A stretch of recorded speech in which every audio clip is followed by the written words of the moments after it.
எத்தே துணி எடுக்க போயிட்டு வரேன் தே. ஏல தலை பொங்கலுக்கு நீயா துணி எடுத்து கொடுக்க போற? அம்மா அது வந்து என்னல ஒரே இழுவையா இருக்கு. தலை பொங்கலுக்கு உன் ஆத்தா கறிதா துணி எடுத்து கொடுக்கணும். என் மொபைலா எடுத்து கொடுக்க கூடாது. எத்தே சொல்ல வரத கொஞ்சம் காது கொடுத்து கேளுங்களா. எங்க அம்மா தான் ட்ரெஸ் எடுக்க கூட்டவ, அத போயிட்டு வந்துடுறோம்.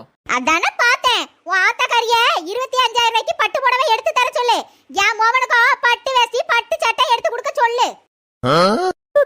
எங்க 2 பேருக்கும் கல்யாணமா நடக்க போகுது. இவ்வளவு விலை கூடனா பட்டு சேலை பட்டு வேஷ்டி சட்டை எல்லாம் எடுக்க சொல்றிய?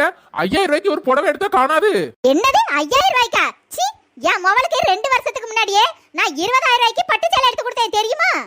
தெரியும் தே. 20,000 ரூபாய் புடவையில உள்ள ஸ்டிக்கர் எடுத்து 2,000 ரூபாய் புடவைக்கு ஒட்டினீங்களே அந்த மாதிரியாத்தே? உனக்கு எப்படி தெரியும்? அதுவா, நீங்க பெத்து வச்சிருக்கீங்களே உங்க மோவன் கல்யாணம் ஆன அன்னைக்கு ராத்திரியே உங்க குடும்ப வரலாறெல்லாம் என்கிட்ட சொல்லிட்டாரு.